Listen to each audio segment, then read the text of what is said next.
మనకి తెలియని పీవీ అని పెట్టారేంటి? ఏం తెలియదు మనకి. ఆయన father of Indian economic reforms, minority ప్రభుత్వాన్ని సక్సెస్ఫుల్ గా ఫుల్ టర్మ్ నడిపిన రాజకీయ దురంధరుడు అంటారా? ఈ 2 సెంటెన్స్లే మాట్లాడుకుంటే గనక చారిత్రక వాస్తవాల్ని కొంతవరకే తెలుసుకున్నట్టు, చాలా వరకు అర్థం చేసుకున్నట్టు కూడా. తెలుసా మీకు? పైగా ఇప్పుడు ప్రాంతీయ పార్టీలు నిలువున చీలి విలువలాడుతున్న టైంలో పీవీ ఏం చేశారో తెలుసా అంటూ కొంతమంది చాలా వ్యూహాత్మకంగా చరిత్రని తమదైన డైమెన్షన్ లో చూపించేందుకు ట్రై చేస్తా ఉన్నారు. ఏంటి వాస్తవం? మరి పీవీ కూడా పార్టీల్ని చీల్చారా? మరి చీల్చితే గనక చరిత్ర ఎందుకు ఆయన ఎప్పుడు నెగిటివ్ సైడ్ చూపించలా? కారణం ఏంటి? ఈ క్వశ్చన్ కి సమాధానం తెలిస్తే గనక చరిత్ర ఎంతటి చిక్కనైన థిక్ పొలిటికల్ లెసన్స్ ఈ దేశానికి చెప్పిందో అర్థమవుతుంది. ఆ తర్వాత వర్తమానంలో మనం చూస్తున్న రాజకీయం అసలు లక్ష్యం ఏంటి, ఇలాంటి రాజకీయాలు భవిష్యత్తులో ఎలాంటి పరిణామాలకు దారితీయొచ్చు అనే వాస్తవ ముఖచిత్రం మనకి ఇక్కడి నుంచే ప్రివ్యూలా కనబడుతుంది. అంటే నేను చెప్పబోతున్న చారిత్రక సన్నివేశాలు తెలిస్తే గనక వర్తమానం అర్థమవుతుంది, భవిష్యత్తు ఎలా ఉండబోతుందో తెలిసిపోతుంది అనమాట. ముందుగానే చెప్తూ ఉన్నా, పీవీ ఆర్థిక సంస్కరణలు తెచ్చారు, రాజకీయ పోరాటాలు చేశారు అని అంటూ ఉంటారు కదా, అది చిన్న మాట. గ్లాడియేటర్ సినిమాలో చూసుంటాం మనం ఒక dialogue, My name is Maximus Decimus Meridius.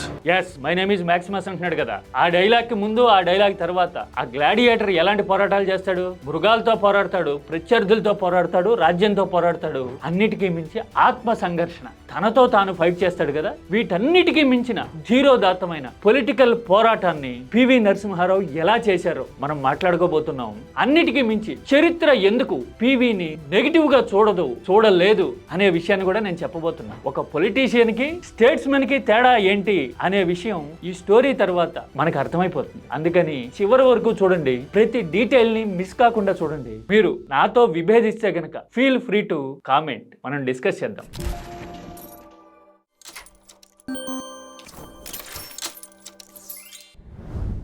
PV Narasimha Rao దేశాన్ని ఆర్థికంగా సుస్థిరం చేసి సవాళ్ళని, సంక్షోభాలని అవకాశాలుగా మలిచిన దురంధరుడు కదా. బంగారాన్ని తాకట్టు పెట్టుకుంటే తప్ప భారతదేశం నిలవలేదు అనుకునే పరిస్థితుల నుంచి భారతదేశం అవకాశాల స్వర్గం, భారతదేశం ప్రపంచీకరణలో మూల స్తంభం, భారత్ లో పెట్టుబడి పెట్టాలి అని ప్రపంచమంతా మన దిక్కు చూసేలాగా చేసిన పెద్ద దిక్కు కదా దేశానికి పివి. మన్మోహన్ లాంటి ఆర్థిక దార్శనికుణ్ణి రాజకీయ ఎరీనాలోకి దింపింది పివినే కదా. కానీ ఇదంతా ఎకనామిక్స్, సంస్కరణలు, పరిపాలన, ఫలితాలు. నేను చెప్పబోతున్నది వాటికంటే ఇంపార్టెంట్ అని ఎందుకంటున్నా, అవన్నీ చేయాలంటే రాజకీయంగా అధికారం ఉండాలి, ఆ కుర్చీ నిలబడాలి కదా. మరి ఆ కుర్చీని నిలబెట్టుకోవడానికి పివి ఏం చేశారు? Step by step, scene by scene detailed గా మాట్లాడుకుందామా. పివి అధికారంలోకి వచ్చిన నాటికి 91 నాటికి ఆ ఎన్నికల్లో కాంగ్రెస్ ఎన్ని సీట్లు గెలిచిందండి? 232. మెజారిటీ మార్క్ ఎంత? అప్పుడున్న నెంబర్ ప్రకారం 268. ఎంత తేడా ఉంది? పైగా అప్పటికే సంకీర్ణాలు బోల్తా కొట్టిన చరిత్ర ఉంది. అన్నిటికీ మించి పివి దక్షిణాది వాడు, సామాజికంగా అంతంత మాత్రం ప్రభావం చూపించగలిగిన వాడు అని కాంగ్రెస్ లో ప్రచారం ఉంది. ఎందుకంటే ఆయన ముఖ్యమంత్రిగా ఏడాదో అంతకంటే కాస్త ఎక్కువ టైము మాత్రమే ఆంధ్రప్రదేశ్ లో పనిచేసిన కాలంలో ఆయన ఏం బాగుకున్నారు, ఏం సాధించారు అనే దానికంటే కూడా ఆయన తన భూముల్ని ధారాదత్తం చేసి నాయకత్వం అంటే ఇలా ఉంటుంది అని చూపించారు. కాంగ్రెస్ లో అది చాలా మందికి అరే సొంత ఆస్తులన్నీ వదులుకున్నాడే అనే ఒక డెలికేట్ ఫీలింగ్ ని కలిగించింది. అందుకోసం ఏమనుకున్నారు? పివి సాఫ్ట్ టార్గెట్ అనుకున్నారు. మరి పివికి ఎందుకు అవకాశం వచ్చింది? ఆయన ఆల్మోస్ట్ ఇక రిటైర్మెంటే అనుకున్నారు. ఇల్లంతా సర్దుకుని హైదరాబాద్ రావడానికి సిద్ధమైపోయారు. ఆయన ఆప్త మిత్రుడు కాళోజీకి ఫోన్ చేసి, నేను వచ్చేస్తున్నా, ఇక మన ఇద్దరం కూర్చుందాం, మన ఇద్దరి సాహితీ చర్చలు ఇక ముందుకు సాగాలి అని కూడా చెప్పేశారట. ఈ విషయాన్ని కాళోజీ ఒక సందర్భంలో చెప్పారు. అంటే చలో హైదరాబాద్ అన్నట్టుగా ఢిల్లీలో సామాన్లు సర్దుకుంటున్న పివికి ఒక వర్తమానం వచ్చింది. ఏంటి దాని సారాంశం? కాంగ్రెస్ క్లిష్ట పరిస్థితుల్లో ఉంది, మీరు ప్రభుత్వానికి సారథ్యం వహించాలి అని. అలా అనడానికి 2 కారణాలు.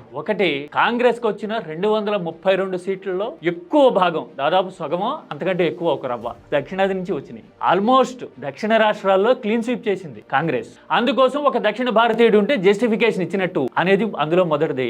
రెండోది, కాంగ్రెస్ లో కుర్చీ కోసం తన్నులాట తీవ్ర స్థాయిలో ఉంది. ప్రణబ్ ముఖర్జీ ఉన్నారు, అర్జున్ సింగ్ ఉన్నారు, అప్పటికే పరిపాలనలో తనదైన ముద్ర వేసిన శరద్ పవార్ లాంటి వాళ్ళు కూడా పోటీ పడతా ఉన్నారు. ఇంకో 4-5 పేర్లు ఉండేవి. అంటే 7-8 మంది మధ్య, ఉత్తర, తూర్పు ప్రాంతాల నుంచి పోటీ పడుతూ ఉంటే వాళ్ళందరినీ కాదని అనుకోని రీతిలో వరమాల పివి మెడలో పడింది. కానీ అది వరమాల కాదు కదా, సంక్షోభాల ఎర, అంతే కదా. పైగా నెహ్రూ కుటుంబంతో అప్పటికి పివి సంబంధాలు అంతంత మాత్రం. పైగా ఆయన రాజకీయంగా స్టెబిలైజ్ అవుతున్న కొద్దీ కాంగ్రెస్ లో ఉన్న ఈ ముదురు బ్యాచ్ అంతా పివికి, కాంగ్రెస్ కి, ఆ కాంగ్రెస్ ఫస్ట్ ఫ్యామిలీకి మధ్య దూరాన్ని, అంతరాన్ని వ్యూహాత్మకంగా పెంచేశారు. మరి ఇలాంటి పరిస్థితుల్లో పివి ఎలాంటి పోరాటాలు చేశారు అంటే, సొంత పార్టీలో ఉన్న ఈ ఉద్దడులందరినీ తట్టుకొని నిలబడాలి, ఇంకో పక్కన ఫస్ట్ ఫ్యామిలీ గుర్రుగా ఉంది వాళ్ళని తట్టుకోవాలి, ఇంకో పక్కన సిచ్యువేషనల్ ఛాలెంజెస్ వచ్చినాయి, అవేంటో చెప్తా నేను, వాటన్నిటిని దాటాలి. వాటితో పాటు లెఫ్ట్ లాంటి వాళ్ళు పివి మీద కత్తి దూసేందుకు సదా సిద్ధంగా ఉండేవాళ్ళు. ఎందుకంటే ఆయన సంస్కరణలు అంటున్నాడు, లిబరలైజేషన్ అంటున్నాడు, ప్రైవేటైజేషన్ అంటున్నాడు, అవన్నీ చేయకూడదు, దేశం మునిగినా పర్వాలా అన్నంత రిలక్టెంట్ గా లెఫ్ట్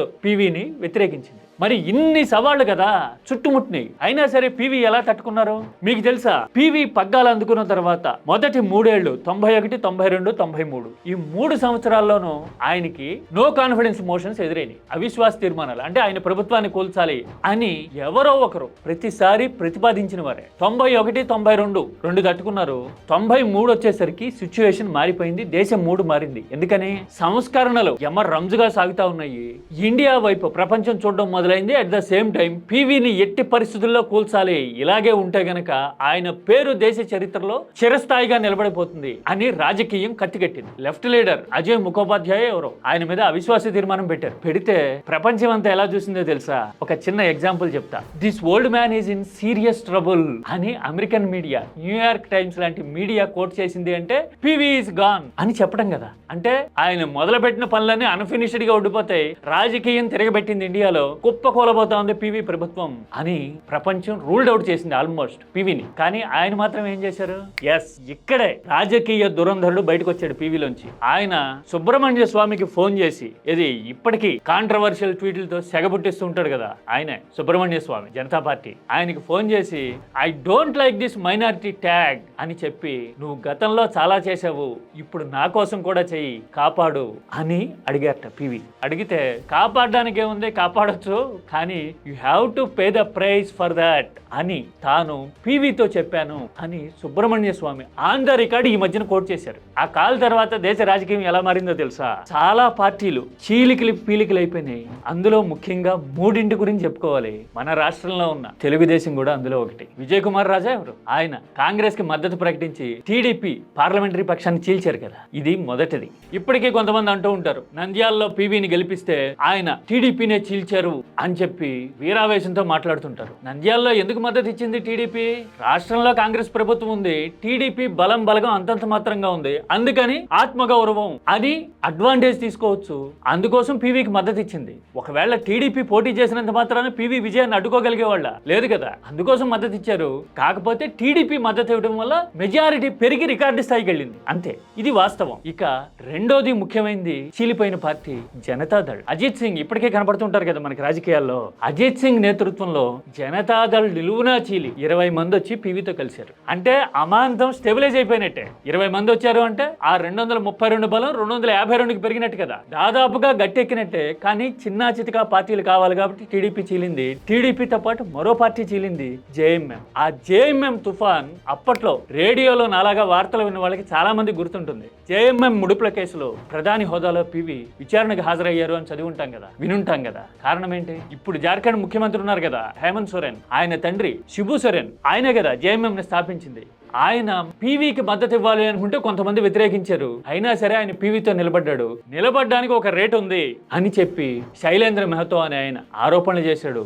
3 కోట్లు చేతులు మారినాయి అనేది అభియోగం. ఆ నెంబర్ వింటే ఇప్పుడు నవ్వొస్తుంది కదా మనకి, దారి ఖర్చులాగా అనిపిస్తుంది. కానీ అప్పటి రాజకీయంలో ఆ నెంబరే పెద్దది, అందుకని ఆ కేసు కుదిపేసింది. ఇలా జనతాదళ్, టీడీపీ, జేఎంఎం ఈ పార్టీలని చీల్చి పివి నరసింహారావు తన ప్రభుత్వాన్ని గట్టెక్కించుకోగలిగారు. ఆయనకి 251 ఓట్లే పడతాయి జనతాదళ్ చీలిన తర్వాత కూడా అని అంచనా వేస్తే, ఆ అంచనాల్ని తలకిందులు చేస్తూ ఆయన 268 మెజారిటీ మార్క్ ని చేరుకున్నారు, ప్రభుత్వాన్ని నిలబెట్టుకోగలిగారు. ఇది దేశ చరిత్రలోనే మోస్ట్ ఐకానిక్ పొలిటికల్ ఫీట్.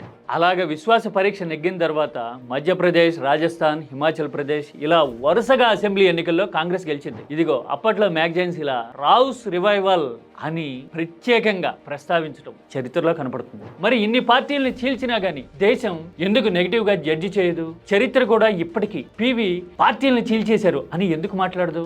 ఇదే పాయింట్ అసలు. ఇప్పుడు మనం మాట్లాడుకోవాల్సింది భవిష్యత్తులో పరిణామాలు ఎలా ఉంటాయి, చరిత్ర ఇప్పటి నాయకత్వాన్ని ఎలా జడ్జి చేస్తుంది అని చెప్పే డిటర్మైన్ చేసే ఆస్పెక్ట్ ఇది. ఎందుకని జడ్జి చేయలేదు? కారణం ఏంటో తెలుసా? పివి పగ్గాలు చేపట్టినప్పటి నుంచి సంక్షోభాలతో సవాళ్లతో యుద్ధాలు చేస్తూనే ఉన్నారు. మనం చాలా మంది ఆయన ఆర్థిక సంక్షోభాలను మాత్రమే ఫేస్ చేశారు అనుకుంటాం, కానీ రాజకీయ పరంగా ఆయన ఎన్ని సవాళ్లు ఎదుర్కొన్నారు? ఆయన అధికారంలోకి వచ్చి రాగానే బాబ్రీ మసీద్ కూలిన ఘటన మీద రకరకాల డైమెన్షన్స్ ఇప్పటికీ చర్చలో ఉంటాయి కదా. అక్కడ బాబ్రీ విధ్వంసం జరుగుతూ ఉంటే ఆయన పూజ గదిలో 4 గంటలకు పైగా కూర్చున్నారు కావాలనే అని అనేవాళ్ళు కూడా ఉన్నారు. పివి అంతరంగం ఏదైనా గానీ ఆ ఘటన క్రియేట్ చేసిన రాజకీయ టర్బులెన్స్, ప్రకంపనలు మామూలుగా కాదు కదా. వాటిని తట్టుకున్నారు కదా. ఆ తర్వాత అర్షద్ మెహతా కుంభకోణం వచ్చింది. ఆర్థికంగా అంతంత మాత్రంగా ఉంది.